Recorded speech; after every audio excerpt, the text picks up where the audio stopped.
All information contained in this podcast is general in nature and does not consider your individual circumstances. You should consider the appropriateness of this information with regards to your individual objectives, financial situation, and needs. Welcome to Sharing More Than the Sheets, a podcast to help you and your partner make better financial and lifestyle decisions so that you can both focus on the things that you love. I'm your host, Michael Khouri, financial planner, green thumb, husband, and just dad.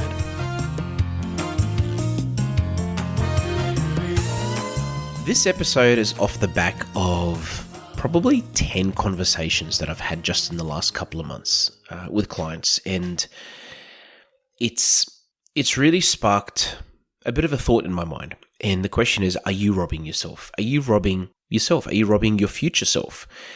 If you're 30 today, are you robbing your 50-year-old self? If you're 50 today, are you robbing your 70-year-old self? Now, what I mean by that is all of us, it doesn't matter what stage of life that you're in, you can get really caught up in certain things that are very short term, like travel and cars and having nice things and eating out and having a lifestyle and, working half as much as you potentially could be, or working half as hard as you could be. And that's all great short term, right? And things might be fantastic at the moment financially, and you might have lots of money in the bank and a great job and all this income coming in. But are you going to look back in 30 years or 20 years or even 10 years and be pleased with those decisions? Now, don't get me wrong. It's very important to have a balanced life, and it's also very important to always remind yourself, and I always remind myself this, my wife, my clients, that money is not everything, and that there's 100, probably 1,000 things I can list, before money when it comes to importance and things in our lives that are important. But are you going to have any regrets? And what I mean by that is, at the moment, are you the type of person that probably has money left over every month or every couple of months, where this is money that could be invested, that could be put away somewhere? Do you have debt that you could be paying down a bit faster or a lot faster? Do you have the capacity to invest into other things, whether it's property or a business or starting something?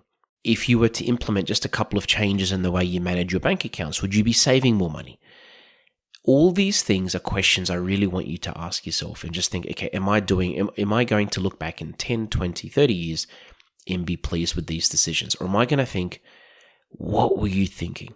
Because I can tell you now, yes, we all make mistakes, don't get me wrong. And yes, I'm a financial advisor of all people, but I'll still look back at decisions I made 10 years ago and I'll sort of think, I probably shouldn't have done that.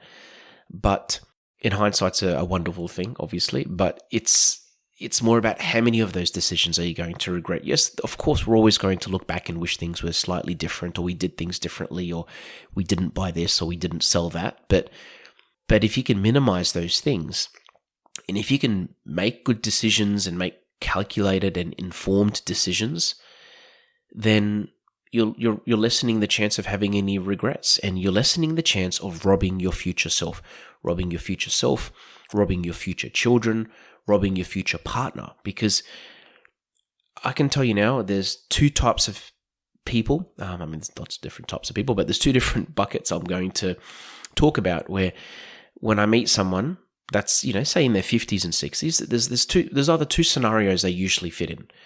One is where they say to me, Michael, look, looking back, I really wish 20 years ago I did more of X, Y, and Z. I really wish I did it at the time I wanted to. I could have done it. I had the opportunity. I had the capability, but I just didn't for these reasons, And then there's another bucket of people that will say, look, in the last 20 years, 30 years, I'm looking back now and, we've actually done really well, and I'm really pleased with our decisions and what we've done. And yes, nothing's perfect, but we've actually put a lot of good things in place back then, which we're now seeing the fruit of. And we're so glad we did those things, because if we hadn't, then right now we wouldn't be able to do X, Y, and Z. And the more and more I hear these things, I just think, wow, me as an advisor, I'm talking to people that are that person 30 years ago, 20 years ago. I've got clients in their 20s and 30s and 40s and 50s.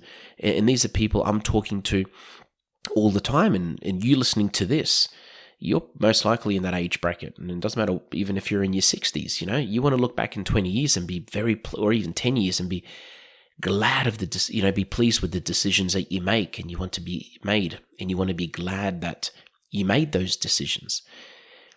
And for me, I just want to ask that question. Are you robbing your future self? Are you doing what you can? Now, how do I do that, you may ask? I'll go back to a word I said earlier. I mentioned informed decisions. Having a financial advisor, my job is to help people be informed on what they can and can't do, what they probably should do, and to give them guidance. Having a good accountant, having a coach, having just some accountability, having someone there to provide that accountability, to provide that guidance and that assistance is invaluable. And again, I've said this so many times before, but if you can have these things in place that can help you make better financial decisions, I can tell you now, you are going to look back and be very, very pleased with what you've done. And as I said, no one is perfect.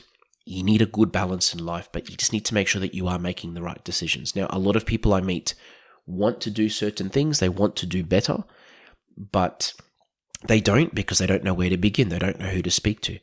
And this is where we come in. This is where someone like me would help them and provide that guidance and that help. So again, ask yourself the question, are you robbing your future self? If you don't know the answer to that question, still reach out, have a chat to me, have a chat to an advisor or a coach or someone that can help you make better decisions so that now and in the future, you can do better, be better, and feel better.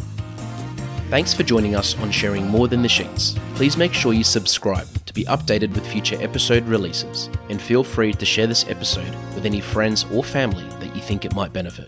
Please visit us at sharingmorethanthesheets.com.au to submit questions or requests for future podcast topics.